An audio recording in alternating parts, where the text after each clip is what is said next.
Baru ini kita nampak bahawa Indonesia telah mengharamkan iPhone dan juga Google Phone.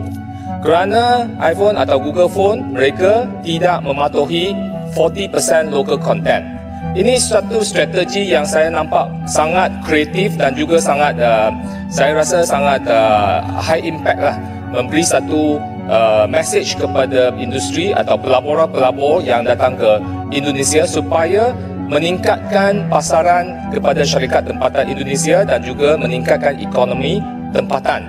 Jadi saya dah tanya bahawa adakah kerajaan mempunyai program-program tertentu untuk memastikan bahawa foreign direct investment yang masuk ke Malaysia itu mereka diperkenalkan for local content, certain percentage local content supaya segala peluang kerajaan bagi tanah yang murah, kerajaan bagi insentif kepada pelabur asing, kerajaan memberi pekerja yang agak mahir kepada mereka, tetapi dia tidak membantu. Kalau mereka tidak membantu Malaysia, maka saya rasa perlu berbuat sesuatu. Mohon penjelasan Menteri.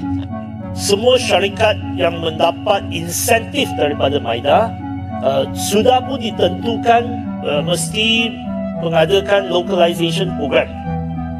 Dan localization program ini memastikan sebahagian syarikat-syarikat yang mendapatkan insentif ini membeli peralatan ataupun membiayai kontraktor tempatan sebagai sebahagian sumbangan mereka kepada ekonomi Malaysia. Tapi MIDA bersama dengan BT dan juga MOF sedang mengkaji skim insentif yang sedia ada supaya dia selaras dengan National Investment Aspiration (NIA) dan juga apa yang telah diumumkan oleh Yang Amat Berhormat Tambun pada semasa belanjawan 2025 bahawa new investment incentive scheme akan dilancarkan pertengahan tahun depan supaya kita lebih adakan syarat-syarat yang lebih ketat untuk memastikan FDI akan memanfaatkan ekonomi tempatan. Walaupun saya faham apa yang telah dilakukan di Indonesia, perbezaan di antara Indonesia dengan Malaysia ialah Indonesia ada pasaran domestik yang sangat besar. Pasaran domestik Indonesia sangat besar kerana Indonesia ada penduduk seramai 260 juta orang.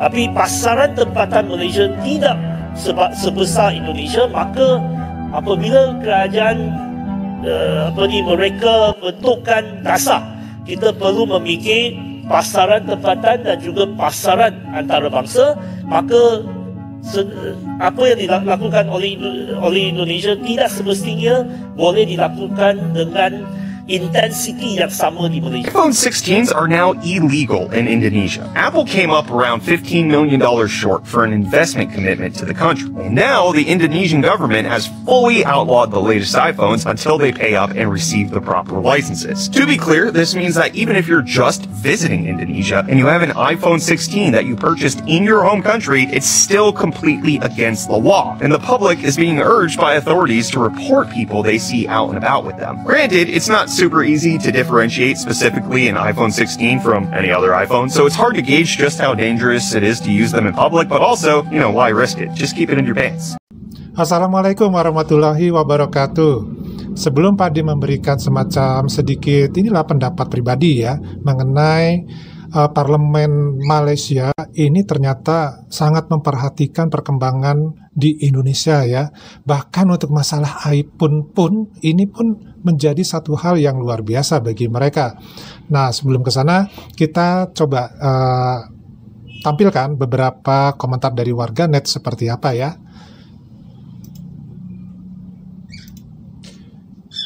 Nah, ini ya.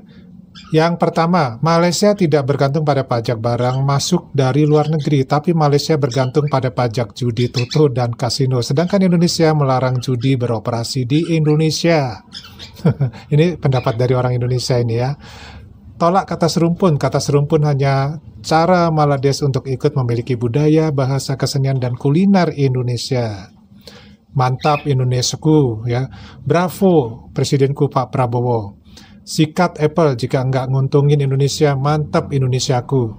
Saya baru tahu semua investor yang datang ke Malaysia semua tidak dikenakan pajak. Wow, ya entah benar atau tidak seorang profesor Malaysia pernah mengatakan di tahun 2045 Malaysia akan tertinggal jauh dari Indonesia. Itu kemungkinan bisa aja ya. Indonesia tidak mengharamkan iPhone tapi menolak masuk iPhone. Aduh, apa nih? Oh, ada duit beli. Tak ada duit, beli yang murah. Settle. Oke. Males. Ya, selalu iri. Sama Indonesia. Kenapa sih? Bangsa Indonesia akan melawan yang merendahkan. Menorak Apple menjadi fenomenal. Bangsa Indonesia amat berani sekarang melawan sistem kapital. Dahulu perangi kolonial company. Ngakak aku hari-hari duduk tengok sidang parlemen ini di TV. Tidak pernah ada satupun yang sibuk sebut negara Konohani. Weh, jangan saya sangat Konohani penipu. Sekarang dengan AI dah boleh tiru. Sore sebiji cuman orang itu. Malaysia tidak heran pun korang nak tertongeng tergolek ke Malaysia tidak tak ami pot. Nah, ini bahasa Malaysia ini membingungkan ini ya. Yang satu ini dia nggak percaya kalau parlemennya ternyata ya begitu menginginkan lah istilahnya mereka mempunyai kebijakan yang sama dengan Indonesia soal masalah perniagaan. Jika kalian teriak-teriak Save Palestine tapi masih gunakan iPhone, artinya teriakan Anda omong kosong saja. Apa nih? Mungkin bagi Apple pasar Indonesia hanya berada di urutan bawah. Eropa, Amerika, Cina adalah pasar utama mereka. Jadi mereka ngelunjak dan merasa punya daya tawar yang tinggi terhadap Indonesia. Memang kalau misal Apple bangun pabrik di Indonesia, perputaran uang di lingkaran investasi 250 triliun itu akan sangat besar sekali setiap bulannya. Tapi akan jadi masalah besar saat semua perusahaan yang ada di Indonesia menuntut hak yang sama seperti Apple. 50 tahun tax amnesty. Ya, bisa bangkrut negara ini. Orang untuk menjalankan negara saja sebagian besar uangnya didapat dari pajak. Memang ada BUMN, tapi semua masih menyusui. Bahkan sekelas Pertamina dan PLN sebagai pedagang tunggal di negeri ini pun masih terus merugi. Ya, itu tinggal tergantung bagaimana manajemen yang sekarang sedang diperbaharui, ya. Kemudian pajak di Malaysia tidak macam di Konoha. Kita guna win-win situation. Dua untung, bukan macam Konoha pajak tinggi. Untung belum tentu karena warganya nggak ada duit mau beli. Miskin lo, minggir-minggir. Ternyata istilah ini sampai ke Malaysia ya. Miskin lo, minggir-minggir. Jadi secara diam-diam ini netizen warganet Malaysia ini memantau semua yang ada di Indonesia ya. Padahal Indonesia jarang sekali memantau apa yang ada di Malaysia. Kemudian kalau tidak ada pajak datang mana untungnya bodoh amat warga Konohani. Tapi pajaknya tidak setinggi di Konoha sebab negara kami tidak miskin macam negara kamu. Kalau ada yang mau invest pajak aja triliunan, mana untungnya kok tambah rugi gitu. Oh iya seperti itu kah ya. Jadi intinya di sini ya, warganet dari negeri jiran kita ini memberikan komentar-komentar yang sifatnya itu hanya semacam perkataan saja tanpa ada isi ya. Nah, jadi hal-hal semacam inilah yang sebenarnya menunjukkan bagaimana pola pikir dari masyarakatnya itu sendiri, terutama ya warganet aja ya, tidak semuanya, karena nggak semuanya kan ngasih komen nih orang-orang dari negara tetangga kita ya. Nah, kembali lagi ke masalah parlemen di Malaysia ya. Padi bingung nih. Sejauh ini parlemen Malaysia justru bertanya kepada pemerintah atau kerajaan dari Malaysia itu sendiri bagaimana kebijakan-kebijakan yang dibuat untuk bisa mendatangkan perusahaan-perusahaan dari Amerika untuk membuka tokonya ya itu di negara Malaysia. Nah, artinya di sini kemungkinan parlemen Malaysia ini tidak tahu menahu apa yang terjadi, ya, yang dilakukan oleh pemerintah ataupun kerajaannya itu sendiri, sehingga ini bisa ditanyakan saat sidang di parlemen seperti ini. Dan jawabannya ini kalau menurut Pak D, apa ya, ngambang gitu ya. Ibaratnya itu bulu yang sedang terbang, jadi ngambang, ngayun ya, tidak menggigit gitu ya, tidak memastikan, tidak membuat puas jawaban tersebut kalau menurut Pak D ya. Karena apa? Yang pertama, dia jelas membandingkan antara Indonesia dengan Malaysia, yaitu dari segi jumlah penduduk, di mana mereka tidak bisa menirukan cara Indonesia, yaitu mengadakan semacam pengetatan ya untuk yang namanya investasi itu masuk ke dalam negara Malaysia. Beda dengan Indonesia katanya, karena penduduk Indonesia aja sudah jelas ya 280 jutaan, sementara Malaysia hanya 33 jutaan. Jelas ini keputusannya akan berbeda. Nah, kemudian lagi masalah kebijakan-kebijakan yang lainnya yang memang tidak dirinci oleh pemerintah Malaysia di dalam sidang kabinet ini ya, sidang di parlemen seperti ini. Namun pada intinya sebenarnya di sini, kalau pendapat Pak D pribadi, sekecil negara apapun, bila mereka mempunyai nilai tawar yang tinggi, ya tentu itu adalah hal yang bisa ataupun sangat bisa dilakukan, ya. Atau kalaupun memang tidak bisa dilakukan, ya, itu gampang saja. Buatlah, ya, menjadi mempunyai nilai jual yang tinggi. Seperti halnya misalkan negara Singapura, mereka mempunyai nilai jual yang tinggi dalam sistem perekonomian mereka, ya, terutama adalah untuk pelabuhan dan untuk gudang ya penyimpanan barang secara internasional di persimpangan di Asia Tenggara. Ini kan suatu solusi di mana ya hal itu bisa meningkatkan ya perekonomian dari negara Singapura itu sendiri. Dan Malaysia sebenarnya bisa saja melihat seperti itu sebagai contoh. Sama-sama negara kecil, bahkan Singapura jauh lebih kecil dibandingkan dengan Malaysia itu sendiri. Nggak harus mencontoh Indonesia ya strateginya. Tapi bila strateginya adalah seperti yang dikatakan tadi, yaitu dengan memberikan harga murah ke tanah yang digunakan disewa untuk investor-investor asing tersebut, kalau hal itu terjadi terus-menerus dan dalam jangka waktu yang lama, ini tentu akan menimbulkan dampak yang yang luar biasa di kemudian hari. Kemudian dengan tidak memberikan semacam pajak atau mungkin pajaknya dibuat sangat rendah. Ya, kata netizen Malaysia berani memberikan pajak yang rendah kepada para investor dari barat ya, karena rakyat Malaysia itu tidak miskin-miskin amat seperti di Indonesia yang membutuhkan pajak yang tinggi untuk memberi makan kepada rakyat Indonesia. Ini jelas semacam pemikiran yang ngawur ya. Karena apa? Karena masalah pajak investor ini adalah kita harus tahu ya strategi suatu negara. Pajak diberikan cukup tinggi di Indonesia itu adalah supaya produk-produk asing tidak banyak masuk ke Indonesia, sehingga produk-produk di dalam negeri ini terlindungi. Ini pun pajaknya tinggi, terjadi juga yang namanya penyelundupan dari luar negeri ke Indonesia. Coba bayangkan, bagaimana kalau misalkan pajaknya ringan? Jelas itu akan sangat merugikan ya perekonomian di level bawah dan rendah terhadap rakyat Indonesia itu sendiri. Inilah cara pemerintah Indonesia melindungi ya kebebasan dan kemerdekaan masyarakat Indonesia untuk menjalankan perekonomiannya, untuk bisa mandiri. Ya, jadi kita negara Indonesia, rakyatnya bisa mengontrol ekonominya sendiri. Pemerintah juga bisa mengontrol perekonomian negara. Nah, berbeda dengan Vietnam yang sepertinya memberikan pajak gratis selama 50 tahun dan mungkin sewa tanah yang sangat murah selama puluhan tahun juga, dan juga seperti negara Malaysia yang memberikan hal yang sama. Ya. Ini jangka pendeknya memang sangat terlihat ya, itu sangat bagus ya, jangka pendeknya sangat bagus. Tetapi ketika jangka panjang ini juga sih serem dengarnya ya, yaitu masalah kontrol. Sekarang siapa yang mengontrol negara Anda. Nah, ini yang terpenting ya. Dalam arti kata, yang berdiri di situ, yang memerintah di situ adalah memang ya orang-orang tempatan. Tetapi siapa yang mengeluarkan kebijakan?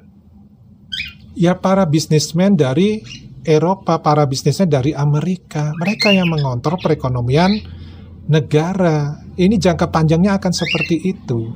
Dan kalau sudah orang asing yang mengontrol perekonomian negara, artinya negara tersebut apa? Negara tersebut telah terjajah ya selama puluhan tahun ke depan oleh orang asing. Dan memang ini yang diharapkan oleh orang-orang dari negeri barat sana, ya, yaitu melakukan semacam penjajahan secara ekonomi. Bukan lagi ya penjajahan secara fisik, enggak. Ya sekarang mainnya ekonomi. Ya kecuali terpaksa mereka nggak bisa melakukan secara ekonomi, maka mereka akan melakukannya secara fisik. Itulah gambarannya seperti itu. Nah, coba apakah masyarakat Malaysia sudah siap dengan hal seperti itu? Karena sekarang aja sudah menjerit nih, ya ada beberapa orang tempatan di Malaysia itu kan merasa bahwa tanah Melayu itu sudah dikuasai oleh orang asing. Tanah Melayu sudah banyak yang hilang, diduduki oleh warga asing. Itu udah banyak tuh yang ngomong seperti itu. Ya bukan Pak De yang ngomong ya, itu kan warga Malaysia yang ngomong gitu. Pak De kan cuman mendapatkan informasinya aja ya. Itu gambarannya seperti itu. Kemudian kita lihat lagi ya, untuk kedai-kedai runcit.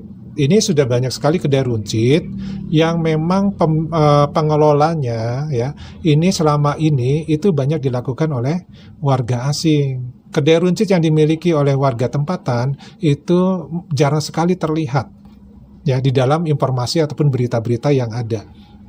Kebanyakan informasinya adalah justru kedai runcit yang dimiliki oleh warga tempatan ini mendapat tekanan dari penguat kuasa ya. Sebaliknya, kedai runcit yang dimiliki oleh warga asing itu mendapat perlindungan dari penguat kuasa.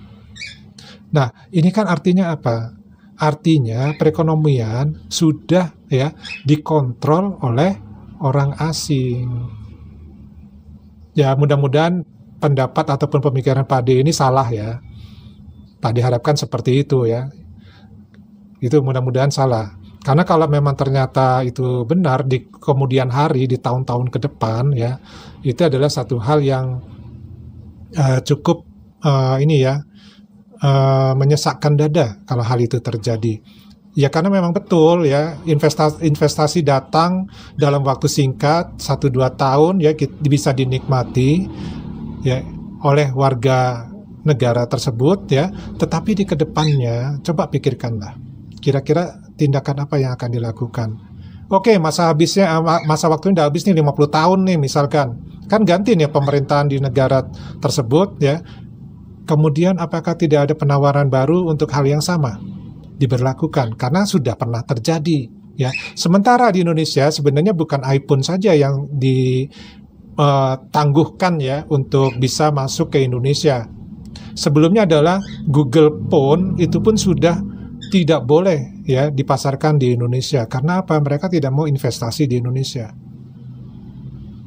Nah, cuman tidak se-booming iPhone ya, karena iPhone ini kan kelasnya memang sudah jauh di atas Google Phone ya, sehingga terasa sekali gebrakannya seperti itu. Bahkan sampai parlemen Malaysia sendiri mengamati, kalau diperhatikan sampai Google Phone disebutkan oleh parlemen Malaysia, padahal Google Phone itu sudah lama, sudah duluan tidak boleh beredar ataupun dipasarkan di Indonesia.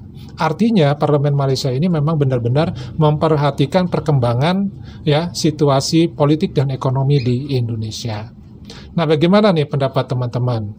Mudah-mudahan ini bermanfaat buat kita ya, bahwa apapun bentuknya, bila ada investor-investor yang datang dari negara luar masuk ke Indonesia, sudah jelas pemerintah Indonesia tidak mau begitu saja produk-produk itu masuk ya tanpa ada win-win solution ya bagi kepentingan kesejahteraan bagi rakyat Indonesia. Minimal itu ada rakyat Indonesia yang bekerja di pabrik-pabrik yang dibuat oleh para investor tadi. Itu yang diharapkan. Ya, selain mungkin nanti adanya alih teknologi ya. Ya, siapa tahu nanti ke depannya Indonesia akan membuat handphonenya sendiri yang sekelas dengan iPhone. Kita doakan saja ya. Oke, daripada cukup dulu. Kita ketemu lagi di video yang lainnya. Wassalamualaikum warahmatullahi wabarakatuh. Salam.